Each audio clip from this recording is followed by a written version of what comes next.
Topic. Hello, guys. Welcome back to the SADGA podcast. We've got a delightful lineup for you this evening, featuring three fantastic guests. We'll begin with Mr. Francois Bosman and Mr. Morne Cronje. Not exactly the most dynamic three-legged race combination you'll ever come across. But and then we've also got Mr. Reinard Schuhknecht on the podcast as well. So guys, thank you very much for joining me this evening. Pleasure.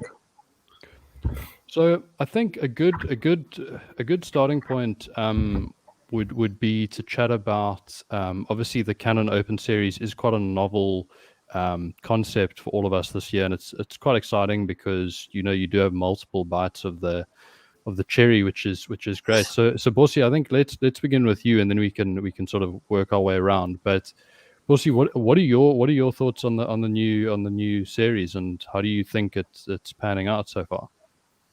Well, Craigie, I think the new series is something new for us, obviously. You get 4 chances at it, at the cherry, like you said. So the upside is if you've got a bad open in PE on Cape Town, you've got 2 other opens or 3 other opens to make amends, which some people enjoy. I am a firm believer of the 1 week one. Because when you do the 4 times, not everybody plays all 4. And a lot of your mates, you only see that once a year when we're playing the Open. But obviously, it's got its downside. If you're playing a week, and the first day you shoot the 90, well, then you're happy in the bar for the rest of the 2 days remaining. So that's the up and the down for me between the 2. So out of interest, you 3 or 4 opens. So it sort of begs the question: do you work if you're playing the, golf so frequently? Well, that's what makes it difficult. I'm only playing 2 of the 4 because I can't do all 4. That many. Okay. and Morne, what do you think of the new format? Look, if you take COVID into consideration, I think it's maybe for the best. It's only like a 2-day out of work at the moment. I obviously, like Bossy said, I enjoyed the week tournament where you get away for a week and we get to bond with everybody that you haven't seen for the year. And then you've got the sponsors day that we're going to miss most probably now. I'm sure you'll have one at the Tournament of Champions. But yeah, it's is what it is. So. And Rhino, you must be itching to get going in Cape Town, eh? Yeah, I'm looking forward to it. Unfortunately, I had to cancel the Durban trip, but yeah, all for the good. Looking forward coming down to Cape Town, and yeah, looking forward to seeing everyone again.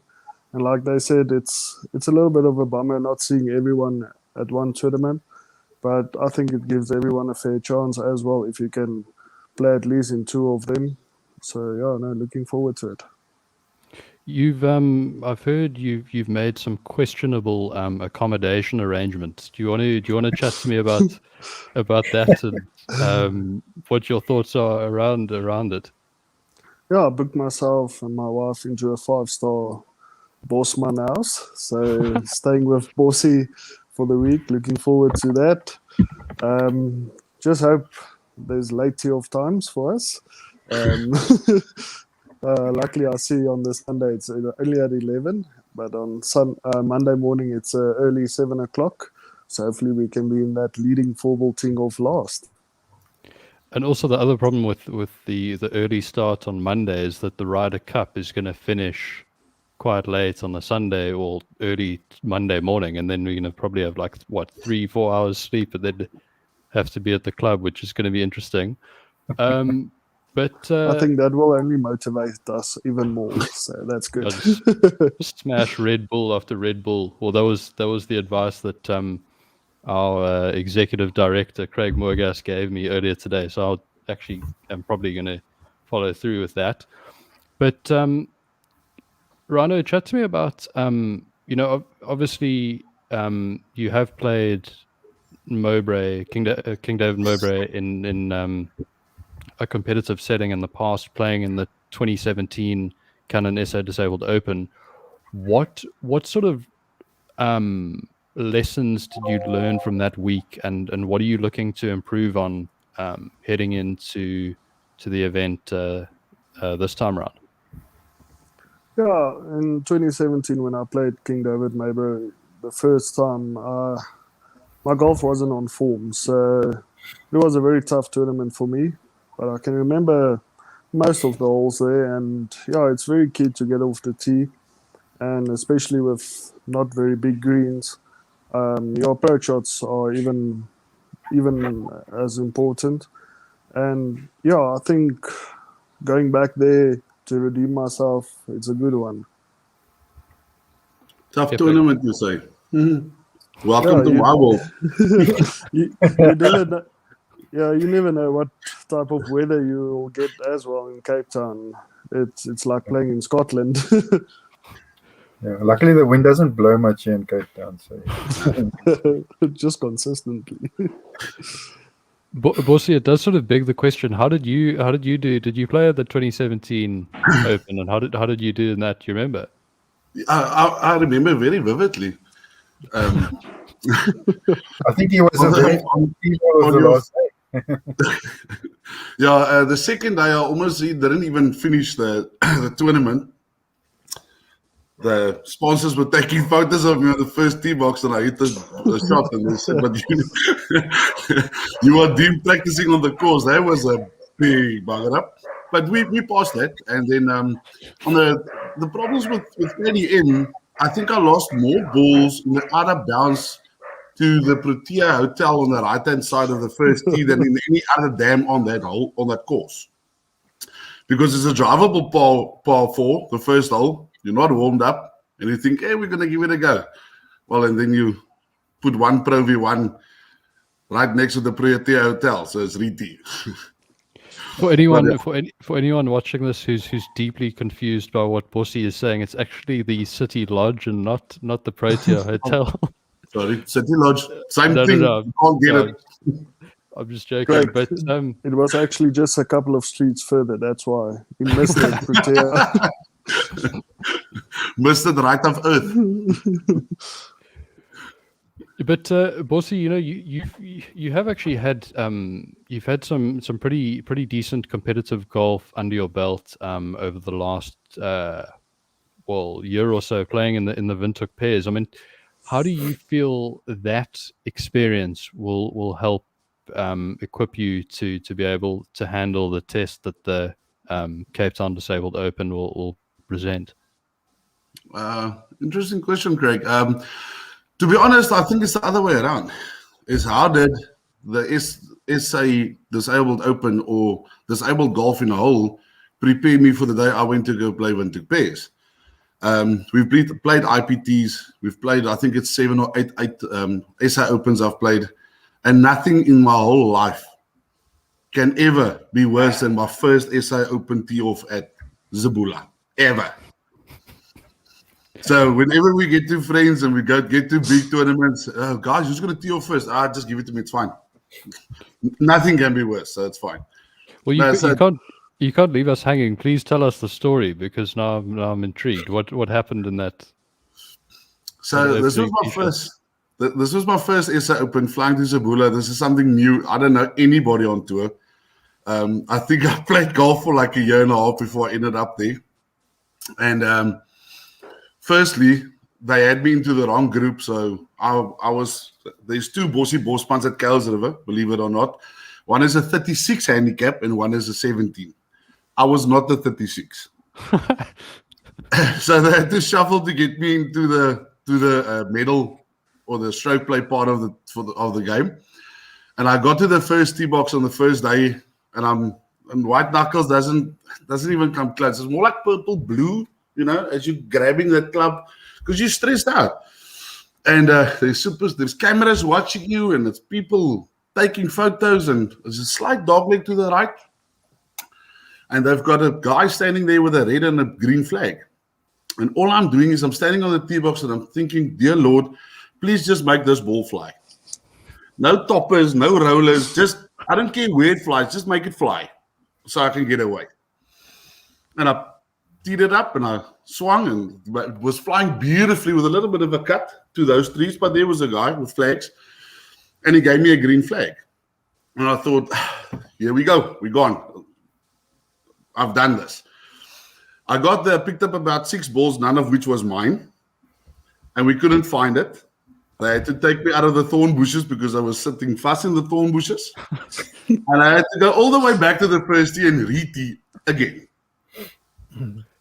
Long story short, I made an 8 on the first hole, I made a 9 on the second hole, I made an 8 on the third, and I made a 7 on the fourth. So, needless to say, I was number 132 in that tournament when we were done. So, what do you think? What do you think the spotter had seen that he had put up his green flag to signal that it was okay? I don't know, but maybe he had a little bit of too much folly up the evening before. I don't know what he saw, but apparently it wasn't my ball. That's wild. But yeah, I'm sure you could have only got better after that. After the first sort of 5 or 6 holes, I'm sure it improved from there. But No, his wheels came off. Eh? His wheels came off after that. But Morne, why don't you share with everyone why you feel you're likely to beat Bossy at Mowbray, besides the fact that clearly he doesn't start rounds well? Sure. I watched that Bossy beforehand and said, yeah, you're going to make trouble between us very early. But don't underestimate Bossy. He can play when he wants to. But yeah, I'm not going to predict anything, but I certainly don't hope he beats me. But It's very easy, bud. With Morne, I just drive over his 4-iron. Then he has to use a driver. I win him like a 1-2. I'm not even going to try. I mean, I just have to rock up. And on the Reinard, we just give him enough booze and hopefully he puts one right. Like at Swartskop snaps his driver and then I'm in it to win it. Looks like Bossy has already sorted everything out before we get there. he's got a game plan. But Bossy, are you not going to be sort of put off by the fact by the absence of power lines, being a Kales River member? That's also a 2-sided blade, eh? So if you hit the errant tee shot, you put your ears in the air and you listen for the ting, and then you can free hit. But the flip side of the coin is you stand on the tee box, you hit the most beautiful drive straight down the middle, and it goes twang, and it hits the wire. And you re-tee, and then you normally, me playing a draw, I snap it. So there's 2 sides to that coin. And Morne, I mean, what advice would you, being a KDM member yourself, I mean, what advice would you give Bossy and Rhino? Would you also advise that they hit 4-iron off every tee? Maybe Rhino, but I don't think Bossy is going to make it. Hit 4-iron, then driver. No, I think keep it in play and watch out for the greens. They are lightning quick and they are hard as hell. Those are the couple of tips, but yeah, the course isn't particularly long, but try and keep it in play. But your fellow Team South team member Keen Dry raises a very interesting point here, which I'm sure we all want the answer to. When last, Morne, did you actually play? I played on Saturday. Oh, okay. But before that, I can't tell you. No, I try to play in the regional days. That's about it. I don't. And just to clarify, because now our executive director has planted a seed of doubt in my mind. You are in fact a KDM.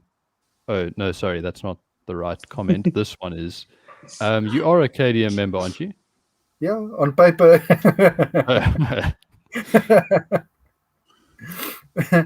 Yeah. Also, it looks like we're in trouble already. Why did you tell your mom? She's watching this. Yo, you better stay on the straight and narrow, Rhino. You don't want to disappoint your mom, eh? Like, but he should be fine. He's just married. He's bringing his handbrake with. I think his handbrake line is turned up. So he should be fine, man. Don't worry, Auntie. We'll sort him out.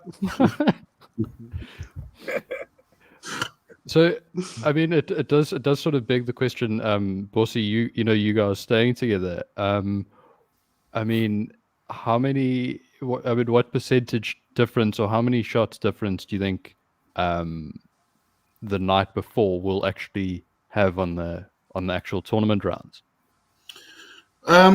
Well, it depends. If you ask me, Bossy, is Reinard going to go sober to the course?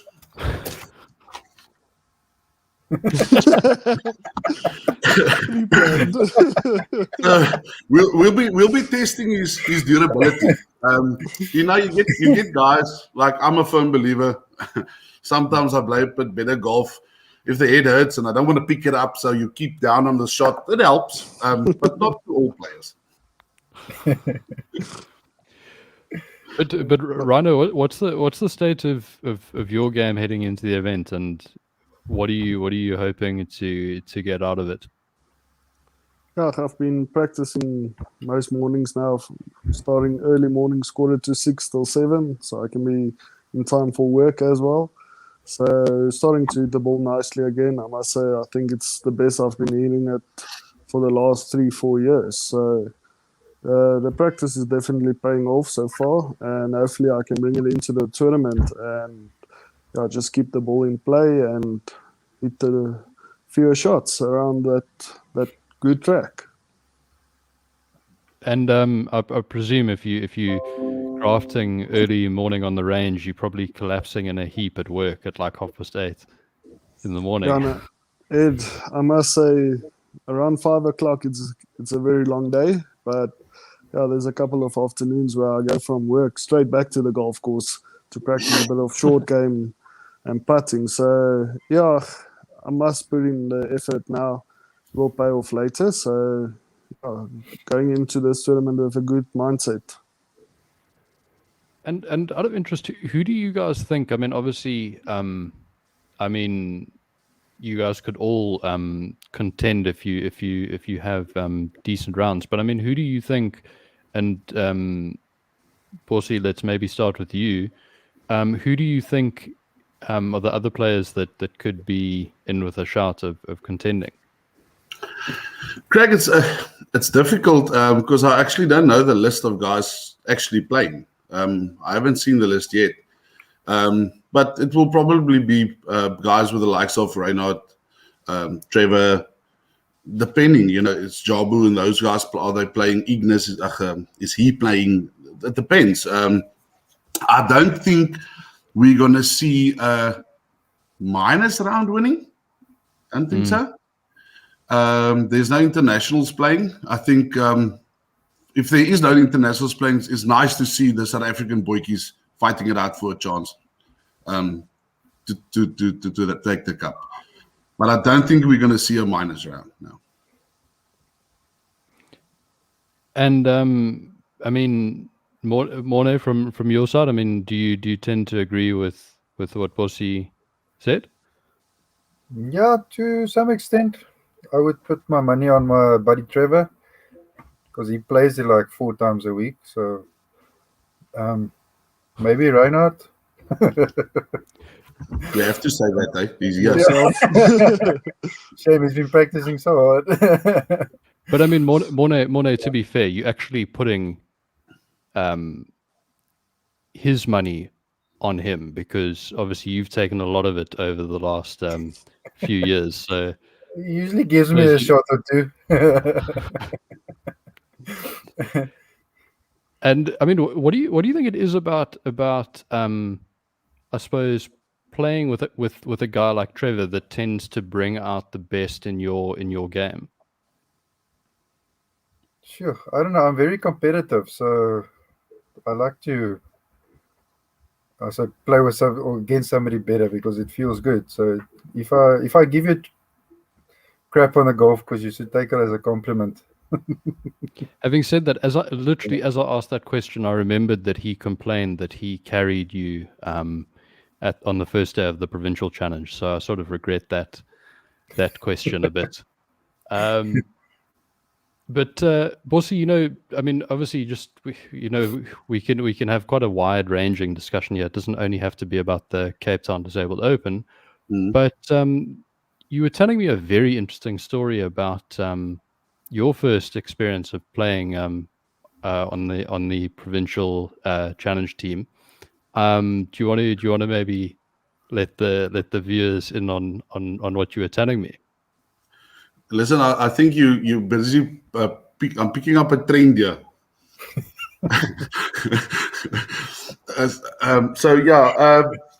So somehow or the other, I think it was 2019, I got picked for the IPT team, and we had 1 or 2 or 3 practice sessions with the lads.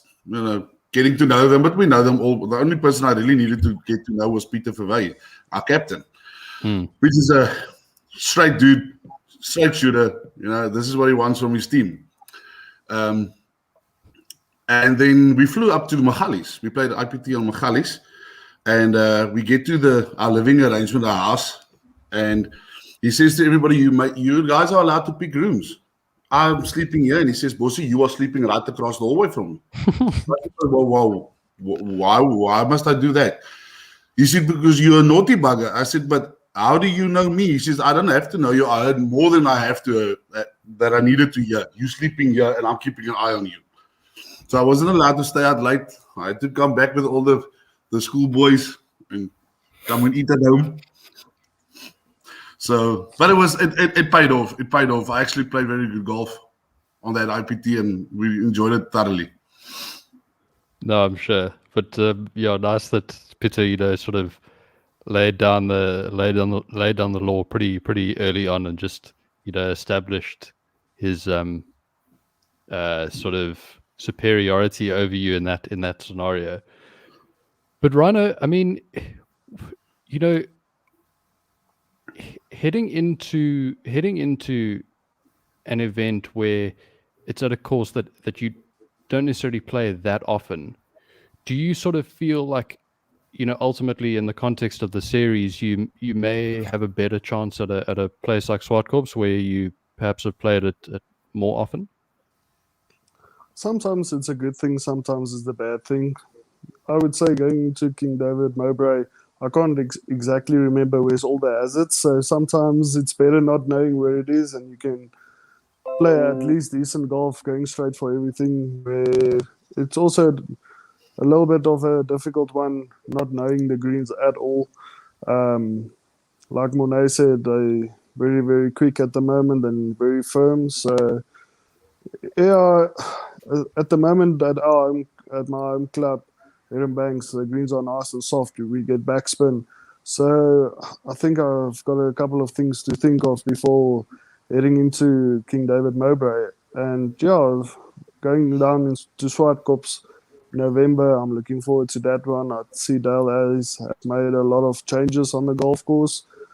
I would like to see that and the improvements he made on the golf course, and just get back there and play the golf I used to play there. Craig, I just want to find out by Reinard, backspin. Can you order that online? I'm not entirely sure we know what that is, but I'll bring you some. Okay, cool. All right. It's a nice pinnacle lady. It's a nice pink ball. You'll get a lot of spin, don't you worry, bossy.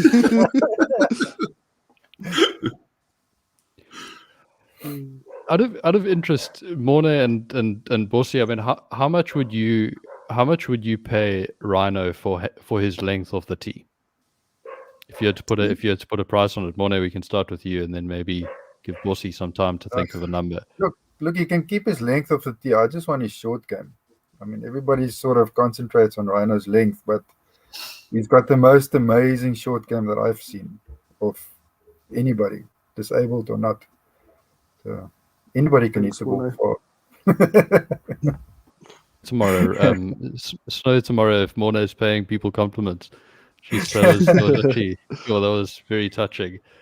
And Bossy, maybe you'll actually put a number on it and not try and find a way of sort of skirting around the question.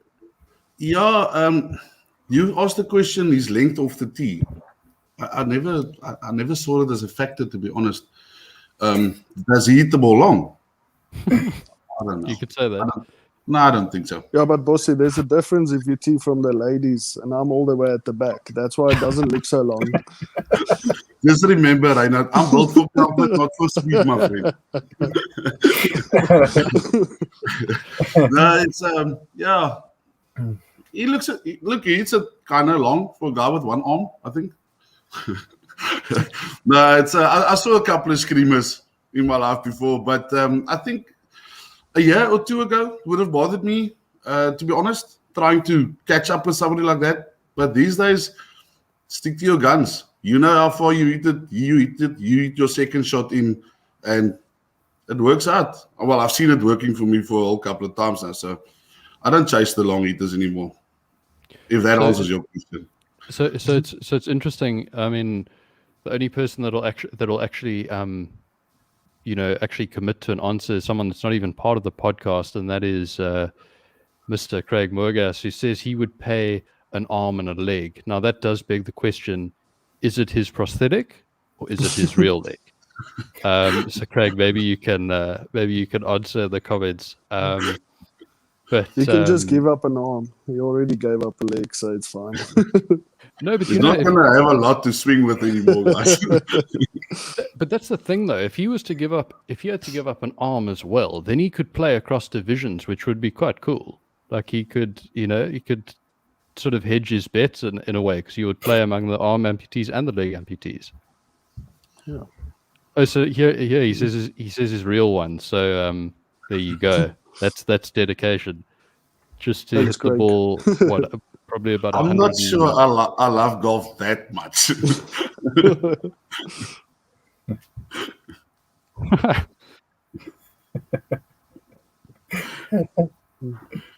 But out of interest, I mean, what would Morne, what would sort of constitute a good performance for you? I mean, what would you be happy with? Like what sort of placing? Sure, I was hoping for like a top 5 or so.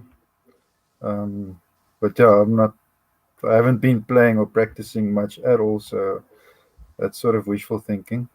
But I've got a couple of good rounds in me. I just don't know when. But yeah, I would say a top 5 or so. And are you gonna whip out the driver at any point, or are you just gonna stick to the trusty form? When I see that I'm getting too far ahead, I'll take out the driver.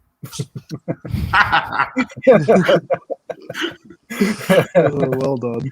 No, but I've played the last couple of weeks and I get around the course pretty well with irons. I had one good drive the other day. The one time that I pulled the driver and I made a bogey from the middle of the fairway, so it doesn't help me much either.